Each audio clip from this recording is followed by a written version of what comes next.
And welcome wherever you are, whether it's morning, evening, or night. Hi, I'm Rich Slayton, coming out of the surgery room to bring you a great match between China and Mexico in the no-tilt worlds to see who will take on the United States of America in our semifinals. This is No-Tilt Worlds.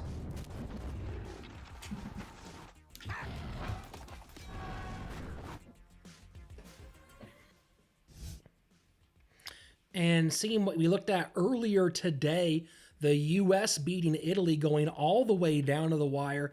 King of the Hill, game number 5, come from behind win, courtesy of Air Surfer to send the U.S. onto the semis.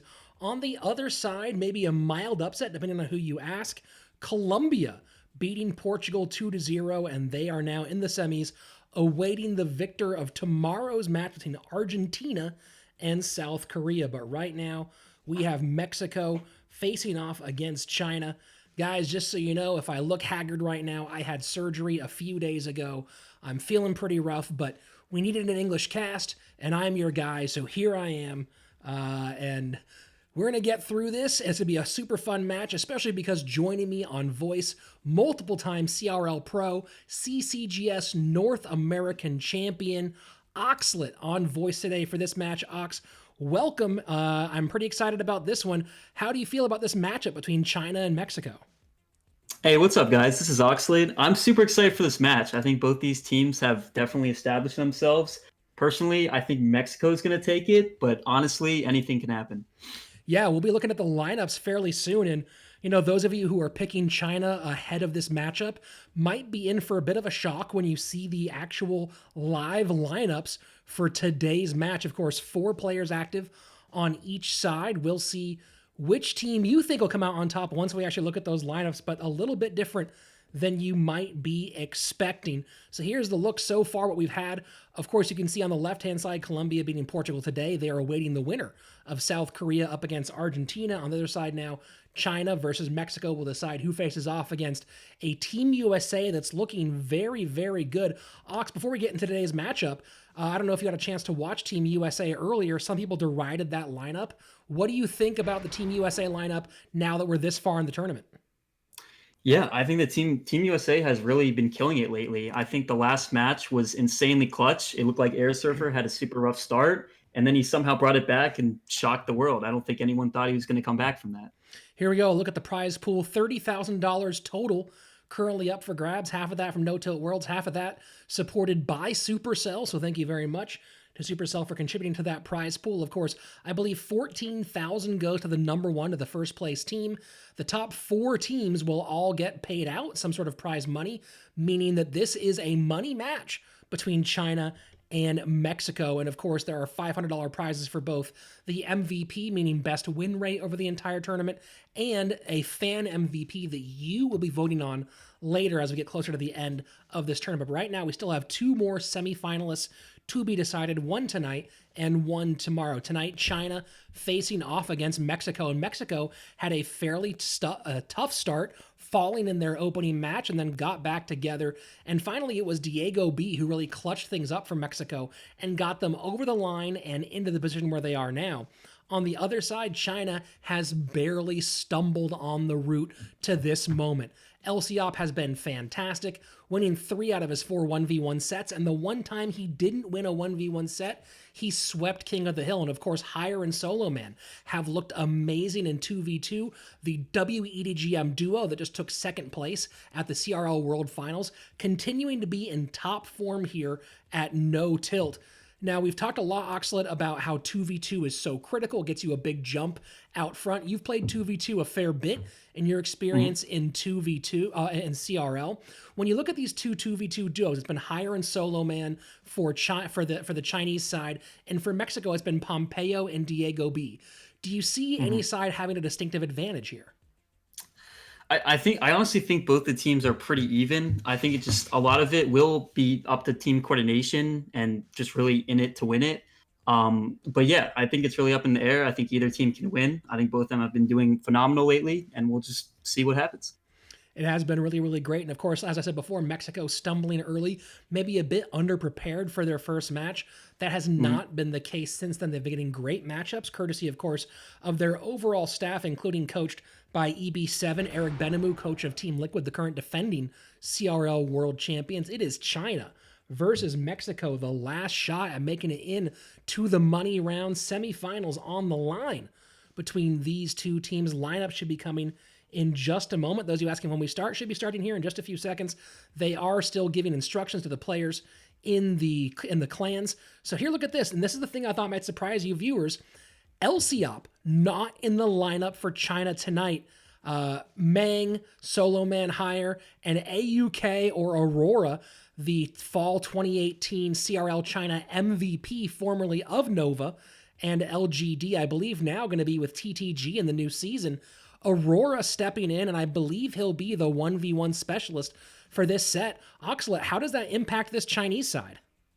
Yeah, I think Aurora is a great player, but I think I can say this on almost everyone's behalf. I think we're all surprised to not see Elsiop in this. He's been absolutely killing it lately, and I feel like in such a big, important match, I think we should probably have seen Elsiop in his place Here for we the go. The 1v1 Mexican set. side, coached by Eric Benamou. And you can see the 2v2 duo has been Diego B and Pompeo. Diego B has been the hero so far for Team Mexico. Sergio Ramos, the defending CRL West champion, joining those two. And then Diego E rounding out that roster.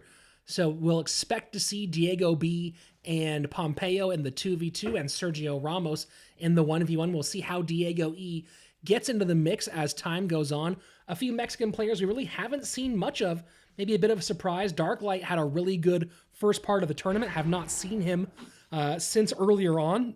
And then, of course, haven't really seen Adrian Piedra, who at one point was meant to be on the lineup. I don't know if he still is at this stage. So here we go, the 2v2 duos. It will be Solo Man and Higher facing off against Pompeo and Diego B. Solo Man and Higher, as I said before, have been so good throughout this tournament.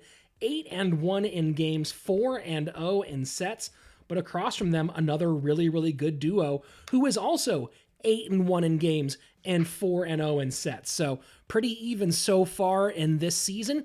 The only difference that I look at when I see this Oxlet, and this might be a slight difference, is that Diego B and Pompeo have not been teammates in the past, whereas Soloman and Higher just went and got second at the CRL World Finals, having been teammates together for quite a while now. So I gotta wonder if that impacts how we look at things at all. Yeah, for sure. I mean, they've been playing together a little bit longer, so we'll see if that just time put in will benefit them. So here we go, NTWorlds, the World Cup of Clash Royale, and we are off bans for this matchup. Baby Dragon and Tornado off the board for this entire best of 3 for our 2v2 set, the only set with bans. You know, Oxalate, after attending the World Cyber Games, where, remember, if CRL Spring Season for CRL West did not have bans for 2v2, after World Cyber Games, we looked at that and it really felt like bans were necessary. How do you feel? I mean, I guess everyone likes bans overall, but how different is the meta for 2v2 with versus without bans?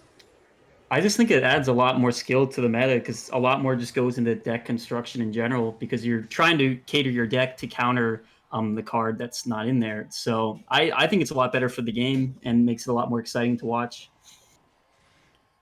So first blood drawn, but it is China out to about a 450 HP lead, and Mexico going double minor, front and back, trying to get some chip damage.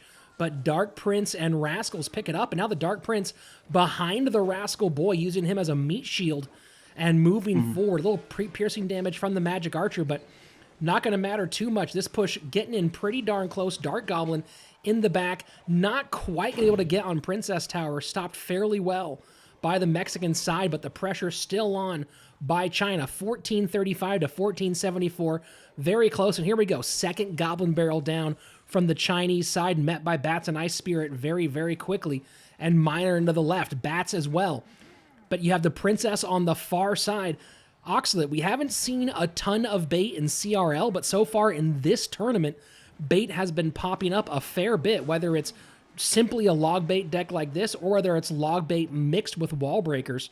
Why didn't we see bait very much in 2v2 before, and how do you feel about it now? It's simply because almost every single deck has multiple spells, so it can be really difficult to actually get the Goblin Barrel to connect. But I think since Tornado is not on the board and there's no risk of activating the King Tower, it makes it a lot stronger than you would expect. So I feel like it's actually going to work to their advantage a little bit, especially since they do have Rocket as well. It just adds another win condition and something else to look out for. So 20 seconds left. Mexico will be able to spell cycle left-hand side.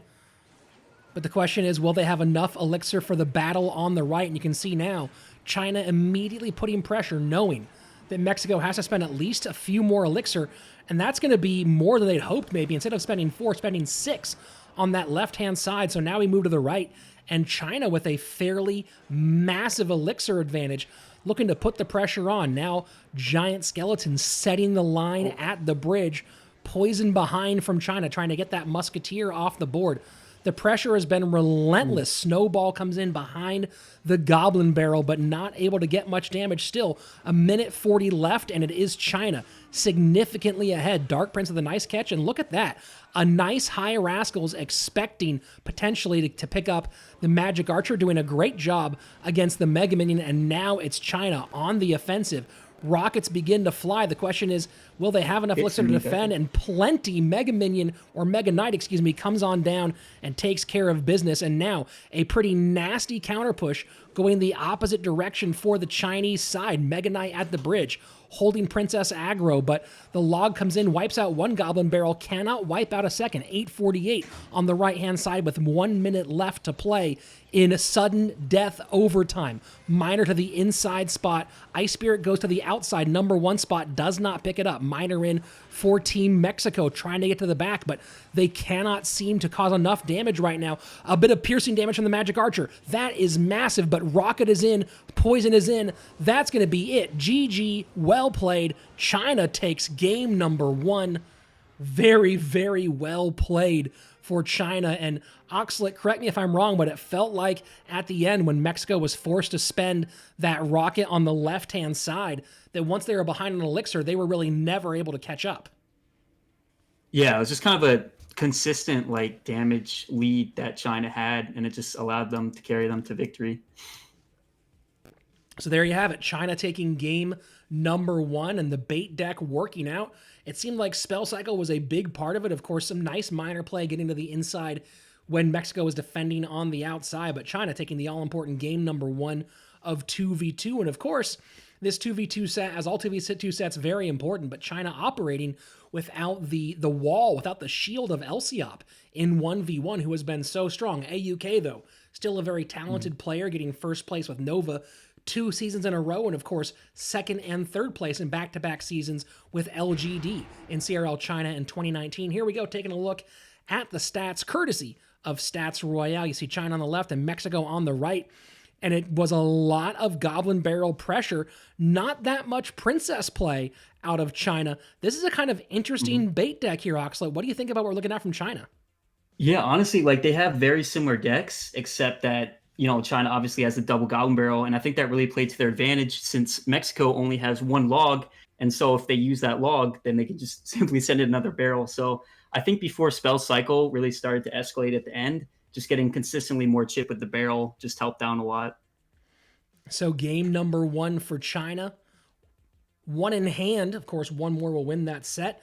And those of you in the chat who are wondering why I am sweaty or tired looking, I had surgery 4 days ago. So I'm doing my best to hold things together, get a good cast in here for you guys. But I have holes in my stomach courtesy of surgical implements. So I'm a little bit painful at the moment, but going to try to bring you guys the best matchup possible between China and Mexico. And that's part of why my friend Oxlet is here. If you don't know Oxlet, the CCGS North American champion, and of course, multiple time, 3 seasons now in CRL North America and CRL West combined.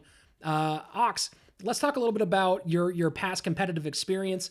CCGS North America was a long time ago. Does that feel like it was the best time that you had, or have you had a better time being in CRL with having a team around you and that camaraderie? So yeah, that was definitely the highest level that I achieved back in 2017. One of the best moments of my life by far. Obviously, a lot has happened since. I've been with Tribe, I've been with Dignitas, and I've had other great experiences, but I would say that CCGS was definitely, the pinnacle, my favorite moment. It was definitely a high level play. Of course, your season 1 of CRL North America, that Tribe team, a very, very fun group that had its ups and downs. And then, of course, now we're looking towards 2020, and a lot of these teams we're getting some rumors coming out from some of these teams. When you look at the rumors that we have for CRL 2020 for CRL West, does it still look like it's going to be Liquid and SK? They've dominated the first 2 seasons of CRL West in the spring and fall season. Knowing what you know about these rosters, do you think they'll still continue to dominate here in 2020? I think they'll still be at the top, but I think we're also going to get some really strong teams as well, especially since players like Boofmac are now free agents, and obviously Immortals, which there's rumors that they're just completely going to another team. So I think we're going to have a lot of really strong competition, and we're also going to get some new players into the league as well. So I honestly think anything can happen, but I still think SK and Liquid will be at the top. Yeah, I mean, talking about free agency, Buffmac signed with Tribe Gaming, your former squad. Tribe now made up of Buffmac, Azealis, and then two South Korean players in TNT and Jupiter King. So that looks to be a Hmm. very, very strong lineup. Maybe the Korean team working as the 2v2 duo and then mixing up Azealis and Buffmac in the 1v1. When I give you those names right there, Oxlet, Azealis, Buffmac, TNT, and Jupiter King, how do you see that squad faring in 2020?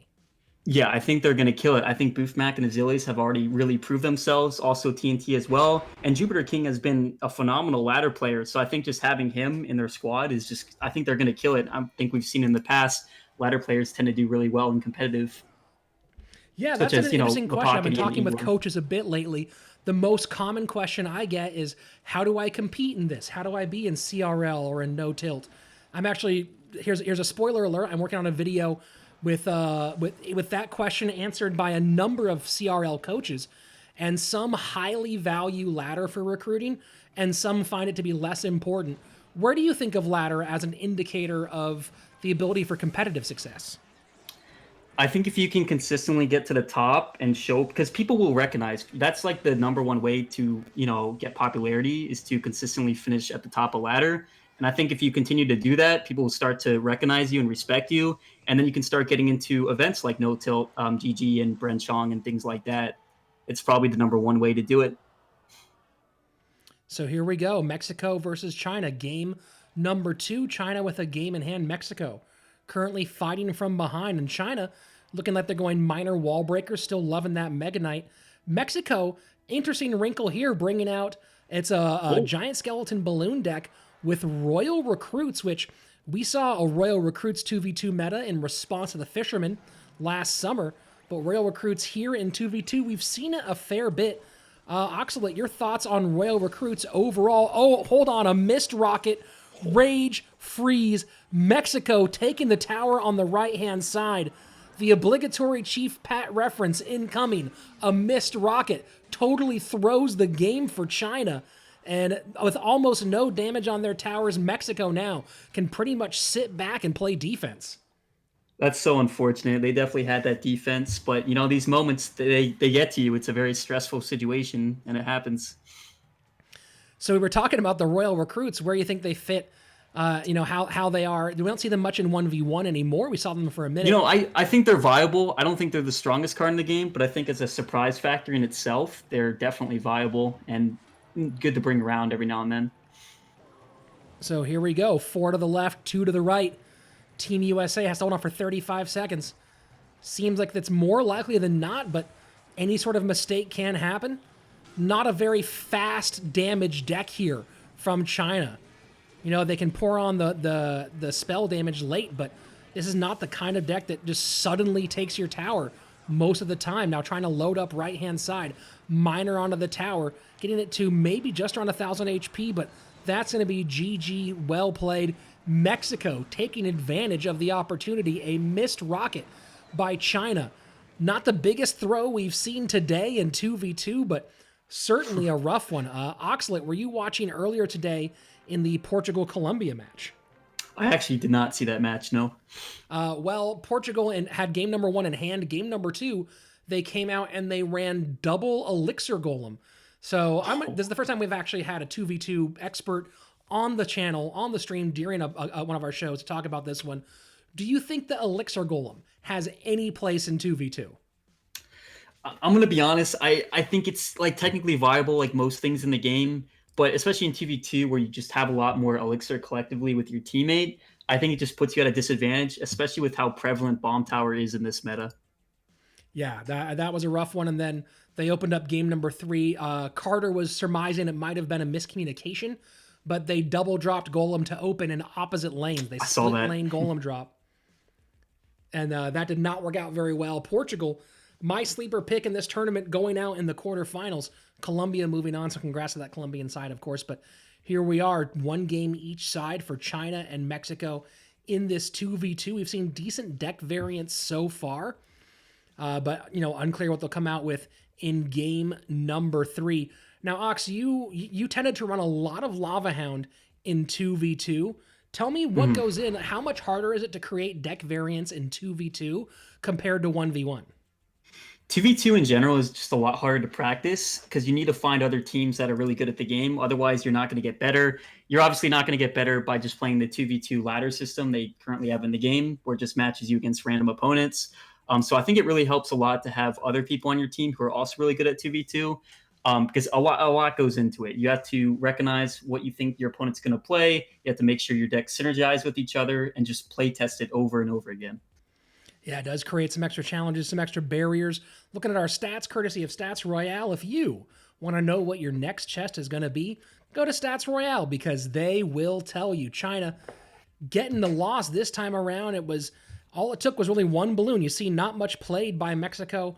One balloon, and you see just one rocket, and really that's what it took. One missed rocket, and next thing you know, Mexico and China all tied up going into game number 3. And of course, China has not lost a 2v2 set yet. Neither has Mexico, but China has been much better in the 1v1 than Mexico overall, except for, let me remind everybody watching, Elsiop, one of the best players in the world consistently throughout the history of competitive Clash Royale, not in the lineup for China today, despite having really carried this Chinese team all the way through in head-to-head play. 3 sets won in 1v1, and the only set lost followed up with a King of the Hill sweep. So no LCOP today. Expect to see Aurora, aka AUK, a lot of letters there, stepping into the 1v1. So we have one more game left here in this 2v2 set, Oxlet, between Mexico and China, and then we look onto it. I'm expecting it'll be Sergio Ramos facing off against AUK. You've experienced some match play against both of them. Do you give either player the advantage? You see them as pretty evenly matched up. I do think they're pretty evenly matched up. I'm probably going to give it to Sergio. But yeah, I honestly think anything could happen. Yeah, and that's the truth about this tournament. Anything can happen. Spain going out in the group stage. Team UK going out in the group stage. A lot of shockers have happened so far. Romania, of course, giving that first opening loss to Spain, kind of showing everyone anything can happen. Colombia now in the semifinals, a team that some people didn't think would make it out of the group stage. Now a semifinalist in the money in No Tilt Worlds. The best part about this tournament so far, like any World Cup, is that upsets can happen. And we've seen them time and time again. Now, Ox, with all these upsets happening, obviously a lot of talent in this game overall. It's been pretty condensed in CRL. What do you think about the overall talent level in competitive Clash Royale now, especially seeing the quality of players who are not in CRL competing here at No Tilt? Yeah, I think the skill cap just keeps rising and rising. And as that happens, we're just going to get more and more competitive gameplay. And I think it's really, like, especially this competition is a really good opportunity for players that aren't as well known to have a shot at CRL. Who do you think? I mean, we can name a couple names if you want. Who are the best players that you think are currently not in CRL? I think Ace would definitely be one of them. He's been doing well. I think Anaban is a phenomenal player. I'm not sure about his performance in this. I haven't been keeping tabs on it too much. There's also a few other names. I can try to find them. Well, rumor is that Anaban might be making an appearance in CRL 2020. Hint, I've hint. heard that. Yep. Haven't broken the news yet on our CRL or our Clash Royale esports news, but that's the rumors currently swirling. The Anaban might have found a team, so we'll see if he gets into the mix. Of course, in this 2020 season. Has a long time been a long ladder standout. Let's go ahead and jump into game number 3 of 2v2. Mexico, top of your screen. China at the bottom. Pompeo and Diego B facing off against Solo Man and Higher to decide who takes this important first set lead. Reminder, the bans for this game, Baby Dragon and Tornado, both off the board for this entire set. And again, for those of you who are wondering why I look so rough today, I had surgery 4 days ago, guys, or 4 or 5 days ago. I wasn't supposed to be casting this weekend, but I had to step in last minute to cover, and here I am. And that's a massive balloon connection. Wow, so we go from balloon freeze on one end to balloon freeze on the other, and suddenly Mexico, basically down a tower on the right-hand side and in trouble on the left-hand side. It's almost like history Wow. loves to repeat itself in both directions. Yeah, that was a crazy sequence of events there. I'm not. They just went in at the very beginning with the giant skelly, and it just connected to the tower on both sides. Miner to the inside, giant skeleton picks up the outside miner. The second time, Mexico likes this push. They have often done this inside outside double miner push to the low outside corner and to the high inside corner. So we'll see if that's what they continue to go with. But right now, fighting from behind with a miner wall breakers deck against a much more high powered, a much heavier hitting deck, not to mention being essentially down a tower at the stage. Things looking rough for Mexico in the 2v2 set.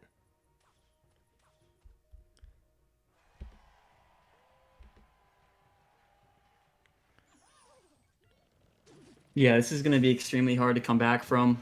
I think the balloon just applies so much pressure. An early game, if you don't have the right cards in hand, it's just super unfortunate. Magic Archer does get lined up. This could be huge for Mexico. 396 left-hand side. So now to some good defense. Could keep them in the game. 45 seconds. They know that right-hand tower is done. Rage comes in. Freeze comes in. That's pretty much GG well played. I don't really see a way back for Mexico in this 2v2 set with 30 seconds left. Yeah, at this point, they still need to take the left-hand side. They're probably going to have to use a rocket on that. So trying to take the right-hand side, since it's basically at full health, is going to be almost impossible at this point. An easy defense now for China. Spell out that right-hand side and take the very important first set victory. China, a team that many people picked to go all the way, at least to the finals, if not to take the entire tournament. Continuing to perform well here in this quarterfinal matchup, taking set number one, and now all the pressure will be on Sergio Ramos in set number two when he takes on AUK in the 1v1. And this is going to be a big one, folks. We'll talk about this 2v2 more in a second, but just to remind you what's coming up next, you have Sergio Ramos, the CCGS World Champion, who will face off against AUK, two-time CRL China champion, one-time CRL World Finals champion, and of course, one-time CRL China MVP, going head-to-head to see if China can sweep Mexico or if Mexico can stay alive long enough for the King of the Hill set. But it all came down to that 2v2. I don't know if we have replays incoming. Hopefully we do. I'd love to see that opening sequence one more time. Oxalate, your thoughts on that last game, on that game 3 of 2v2? It was crazy. It all happened so quickly. And in the first minute, too, they basically secured both towers. I mean, it was crazy. They put a giant skeleton down, they put the balloon down, and they just got connections on both sides. I wasn't sure if they, misplayed a few of their units or they just had a bad cycle, but just a really unfortunate start for Mexico. Yeah, bomb tower often thought of as a decent counter to the balloon, but in this case, not able to hold its aggro long enough because of that freeze. And next thing you know, kaboom, tower down. Here we go. We will be getting a replay in. Let's go ahead and load that one up for you. No, it's going to be, there we go. Here's the screen, so you can still see my pretty face when that replay comes on in. And this is that opening sequence. So, Oxalate, take a look at this closely and talk us through what you're seeing. Yeah, so I think the Magic Archer on the left-hand side from Mexico was a little bit of an overcommit because they kind of needed that for the balloon. I think they go with a freeze here. Yup, right there. If they would have had that Magic Archer, it would have been a lot better of a situation for them. So I think in the early game, you just want to try to figure out, what deck they're playing before you make a overcommit like that. And just super unfortunate. Both sides pretty much down. And here's the end. You see Rocket coming in, just trying to get a little bit extra damage, but not going to be enough with two towers down. And yeah, as you said, the 4 elixir at the bridge, trying to go for some extra damage, but balloon comes in, not enough left, and next thing you know, tower down on that right-hand side, or essentially tower down. And CRL, and the Chinese squad now one set up in this 2v2, getting that done, and now moving on to the 1v1. And you said you gave Sergio Ramos a slight advantage. When we're talking about shifting the percentage, let's say you gave Sergio Ramos a 60-40 advantage in this matchup. How much of that does that slider move one way or the other when you have either a set in hand or you're down a set? I mean, there's obviously a lot more pressure on Sergio now since they are down a set. I still do think he's going to take it. I think Sergio is really, really good at dealing with nerves. Obviously, he has a ton of experience. He did end up winning the 2017 World Championship, and with SK and all that, he's just ready. So I do think he's going to win it. And yeah, we'll just have to see if the nerves get to him or not. For those of you who are watching on your mobile devices, a little tip. If you open this on your YouTube browser rather than with the YouTube app, you can actually zoom in to just the gameplay. So if you're watching on your phone and you want to be able to watch just the gameplay, open this up in the browser for YouTube, zoom in, and you can get the full gameplay on your screen. A little life hack there for you, rather than watching it in the app itself. Not everyone knows that one. I think Sergio could potentially have Royal Giant here. Just have to see. And AU going Nope. Royal Hogs Magic Archer.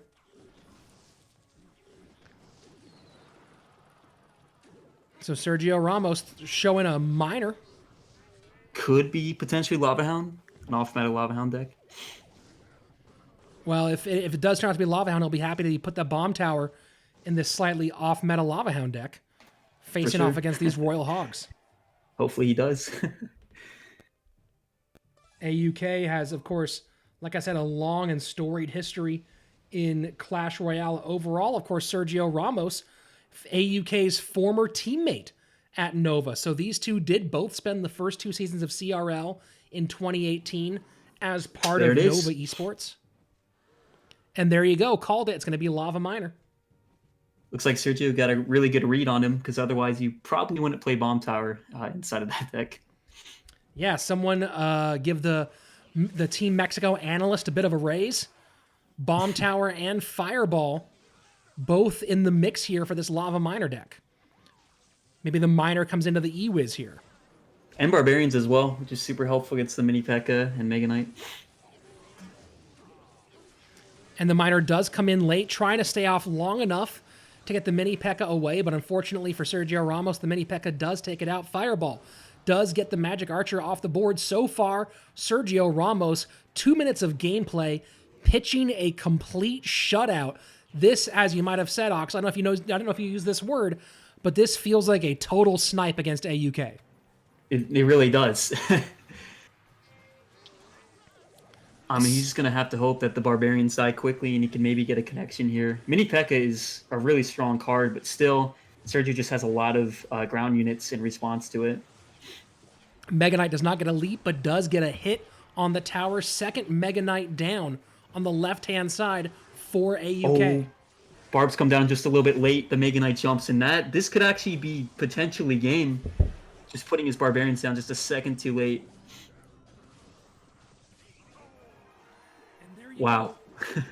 Tower down. All in one push, too. Unbelievable. It really looked like Sergio Ramos had him read the entire way down. Sorry, guys. Bit of a cough here. Medication is drying me out, but holding on. The memes in the chat are going to get pretty strong now.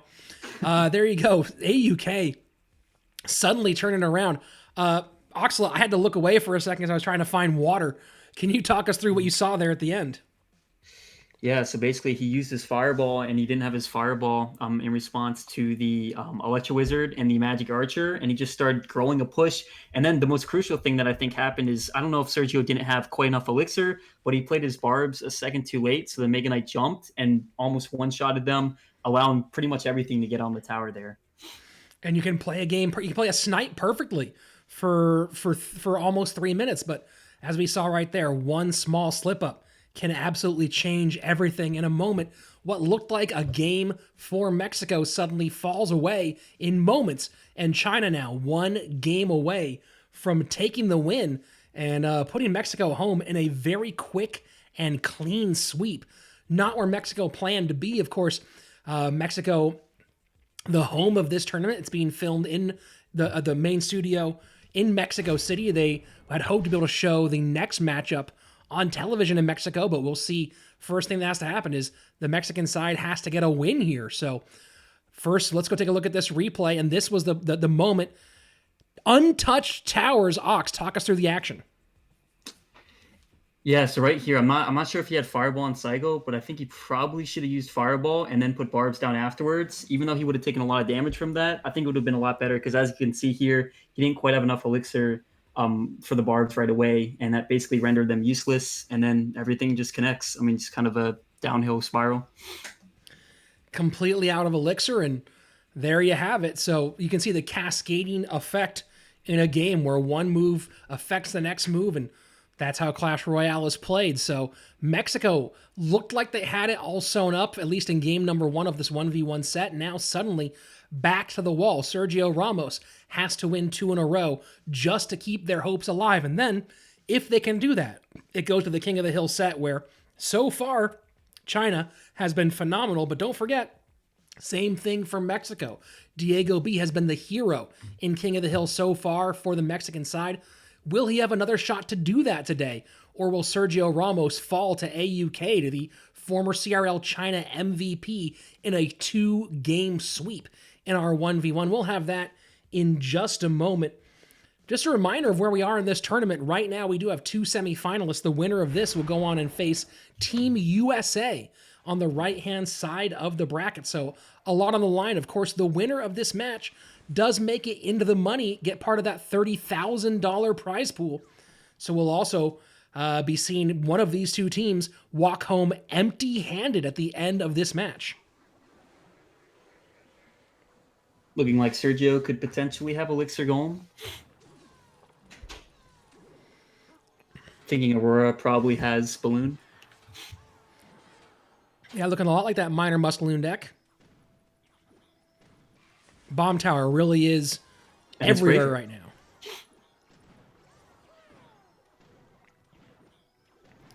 And there we go. Bomb Tower holding on pretty well against this graveyard deck. Expect to see that inside placement. Of course, we saw earlier against, I think it was in the Portuguese Colombian match, we saw some pretty high inside Bomb Tower placements against Graveyard.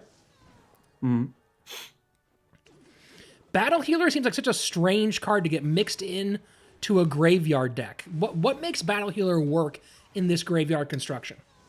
Yeah, so it's basically just more spam, and if they use their poison, it's just a lot harder to deal with in general. You're just trying to build as much of a counter push as you can, and then once you add Graveyard on top of that, it just makes everything more catastrophic and difficult to deal with. So that's kind of what Sergio is trying to do here, is wait for him to balloon and then go in with a counter push later on in the game.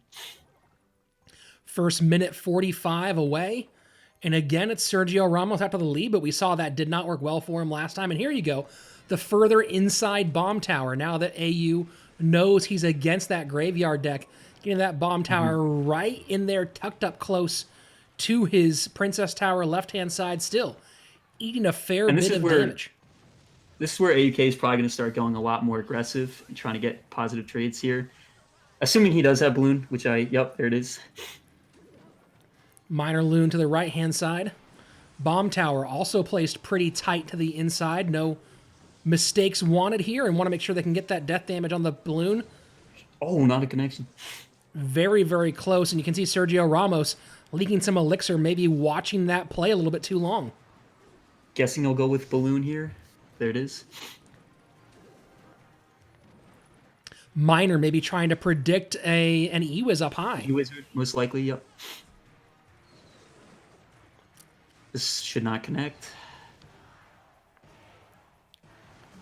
Death damage does get in, though, so suddenly AU in the lead on that right-hand side, 1626 to 1685 as we enter sudden death overtime. Sergio Ramos and Team Mexico facing elimination. AUK with a chance to shut things down early and put a stamp on this one. Really confirm China's spot as the #1 seed at this stage in the tournament. This Balloon barely misses connecting on the left-hand side.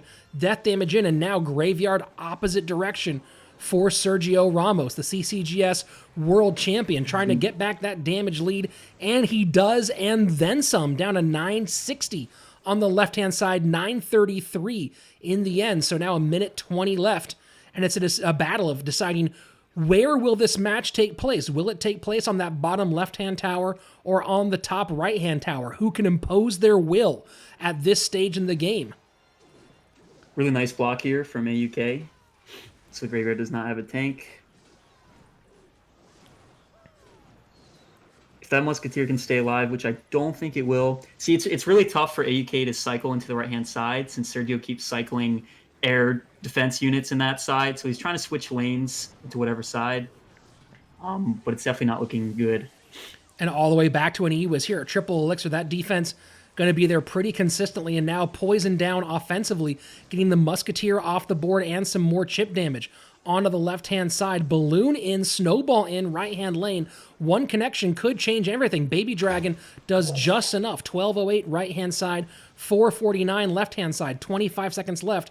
But now that death damage does make things a bit closer. And look at this, AU cycling into that left-hand lane now, feeling like he can't go into the right-hand side, trying to make enough room for the Balloon. Snowball attempts the prediction, but not going to do much against that E-Wiz. And there you have it. That's going to be it. Unless a miracle happens, it's going to be Sergio Ramos taking game number 2, and he's got it sewn up, all tied in set number 2. AU taking game number 1, Sergio Ramos taking game number 2, and here we go. Game number 3 with everything on the line for Mexico.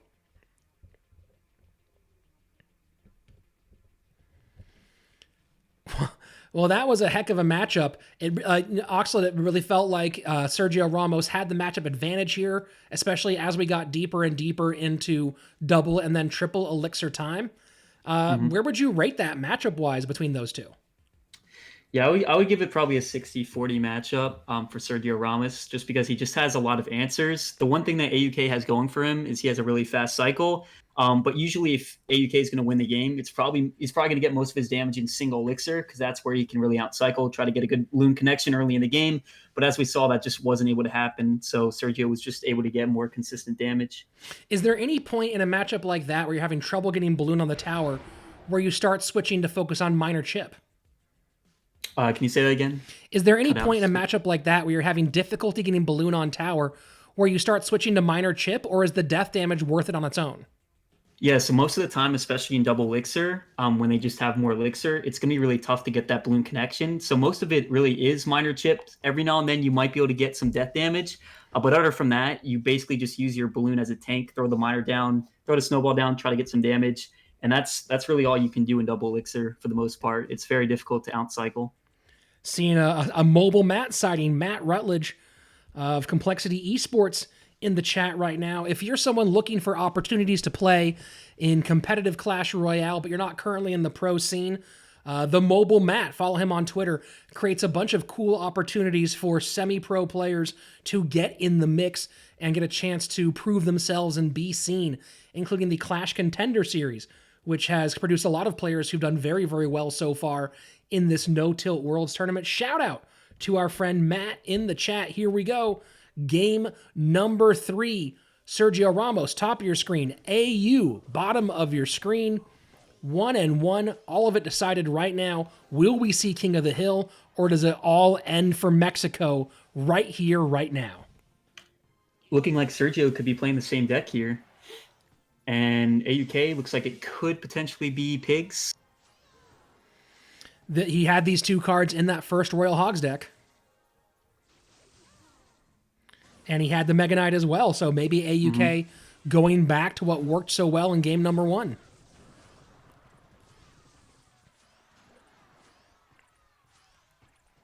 And now you were talking about Elixir Golem. Really, this feels a bit more like that direction out of Sergio Ramos this time, maybe. Yeah, potentially. Half health Mega Minion going opposite direction. So first minute 15 away, and still no one hurt, and there you go. It was the Royal Hogs. Fireball in, Battle Healer will clean up the rest of that. A little bit of damage, but not much done. Well timed by Sergio Ramos. Aurora taking the first shot, just skinning that tower on the left-hand side.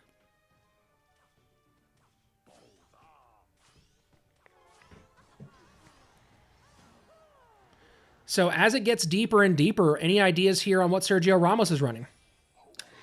Yeah, I think Sergio probably has a little bit of a matchup advantage, just because the Elixir Golem is going to be a little bit difficult to defend since he probably doesn't have a big spell.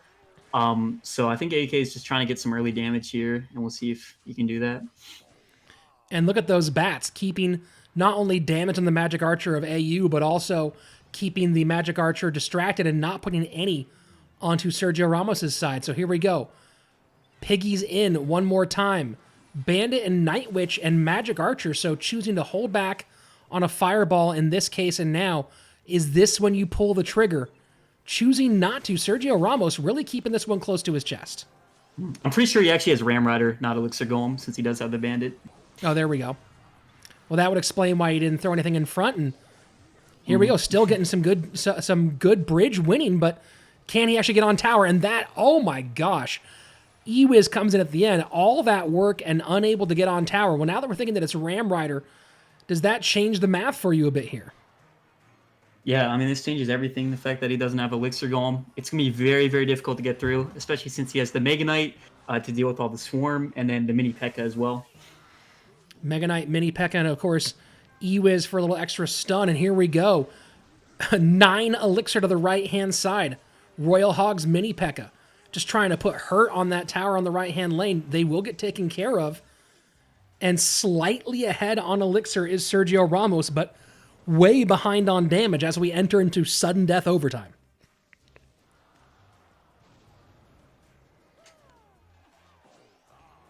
Fireball left-hand side. Have not seen the Ram Rider yet. Sergio Ramos really seems like he has to play this one crazy carefully with the amount of firepower that AU has in this deck. And just the Mini P.E.K.K.A. gets so much value on offense. Sergio doesn't really have any cards that directly counter it. Bar barrel down, Bandit countered, Magic Archer stays clean and alive. Final minute. If there's a time to pull the trigger, Sergio Ramos is getting very, very close to it. And even with the Fireball, the pigs usually always get some damage. So it's just consistent chip and really hard to break through. So is now the time we see Sergio pull the trigger and try to get back in this one? It's tough because at this point, AUK still has more Elixir. So even if he does do that, AUK can just go with a Mega Knight or Mini P.E.K.K.A. and it just gives him more of a counter push. Just a really difficult situation. 9 Elixir again to the left-hand side. The pressure is relentless. AU getting a good read here. And Mini P.E.K.K.A. connects once, does not connect twice. But with 30 seconds left, it feels like there is no way for Sergio Ramos to get back in this one. It'll be hard to defend his tower, much less get a tower down. China going to be moving on to the semifinals to face off against Team USA for a shot at that $14,000 prize. Mexico made a great run of it, but in the end, this Chinese squad, even without their star, even without Elsiop, was too much to overcome. And there you go. China takes the 2-set sweep and sends Mexico home empty-handed.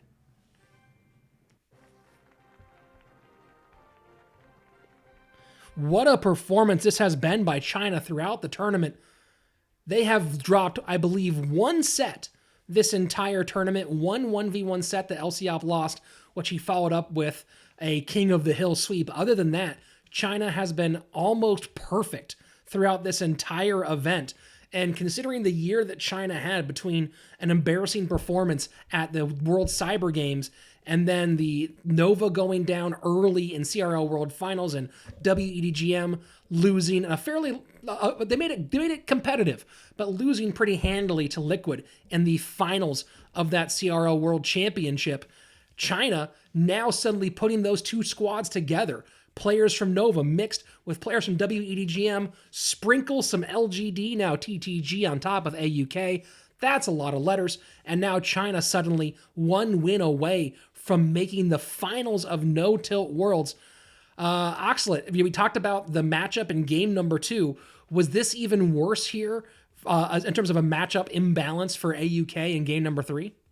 Yeah, I think it was significantly worse just because he had so many answers to the Ram Rider. Having the Mega Knight, the Mini P.E.K.K.A., and just also the E-Wizard, there's really nothing you're trying to outcycle. As Sergio Ramos, you're just trying to get a counter push going, but even that is just really difficult with the Pigs Mini P.E.K.K.A. push because the Mini P.E.K.K.A. takes out all of the units used to counter the Pigs. So I would just say it's a really, really tough matchup overall, even more so than the second game.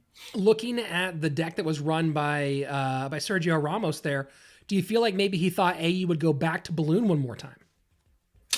Yeah, I think he was expecting potentially balloon, in which case it would have been a lot better for him, since he does have the fireball to reset the balloon, the Ram Rider to stun it, the E-Wiz, the Magic Archer. But yeah, just really unfortunate deck choice for him. Yeah, a rough one in Mexico. Despite having a good performance overall, exiting in the quarterfinals, China taking the 2-set sweep over the Mexican side. It started with the 2v2, with the 1-2, with the 1-1-1. China taking game number 1, Mexico firing back off of the mistake by the Chinese side, and then China basically going copy deck and taking that same giant skeleton balloon freeze deck and throwing it right back in their face. And the second verse, the same as the first. AU fired out in game number 1, took the win decisively, stealing it back from a situation where Sergio Ramos appeared to maybe have the snipe. And then on the second game, Sergio Ramos takes it and gets the win, but AUK going again back to that same well in game number 3 and taking the victory. And we have 3 of our 4 semi-finalists decided now. It's going to be China versus the USA on one side, and Colombia will face the winner of South Korea versus Argentina. Ox, that's going to be tomorrow evening, South Korea versus Argentina. What do you think about that matchup? I think it's going to be intense, like all these matchups. I think it's just tough. I think Argentina's probably going to take it, but again, it's tough to say. Why do you give Argentina the advantage there? I'll tell you this one. Most people are picking South Korea in this one, so you're one of the few going the opposite direction. Give me your thoughts. I think we're going to have another upset, but we'll just have to see. Argentina does have some solid players. Of course, Lince has been phenomenal, both in CRL and for Argentina as well. South Korea, though, really probably would have won a group if it were not for being put in the same group as China. And the play so far of TNT and Jupiter King, of course, Expo Master in the mix there for South Korea as well. So some pretty talented players on all those sides. So look at what we have left. Let's do a quick power ranking of the teams that we have left. And that's going to be China, the USA, Colombia, South Korea, and Argentina. Who do you put at the top of your power ranking there, Oxalate?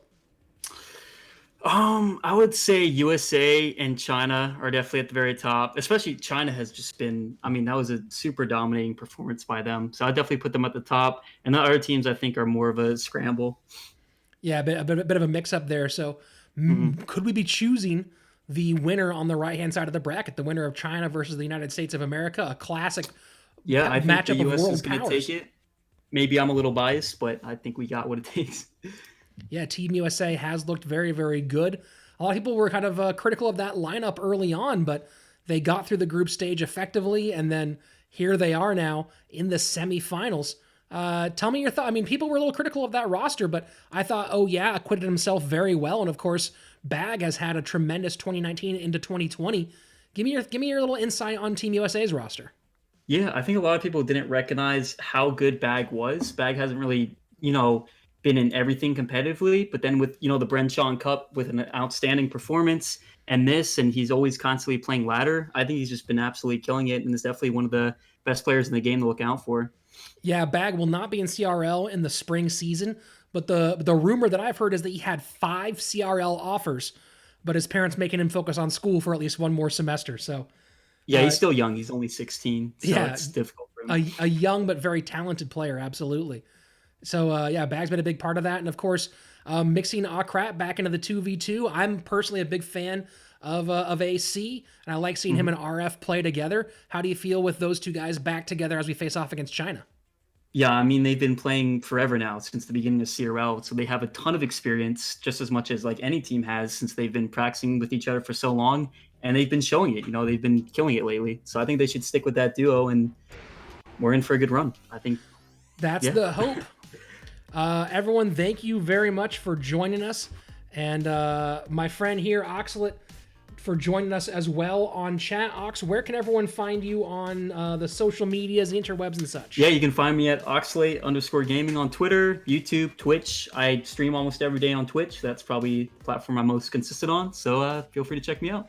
Yeah, go ahead, check out Oxalate. Of course, I'm at Rich Slayton on all social media, and I'm going to say hi in the chat right now.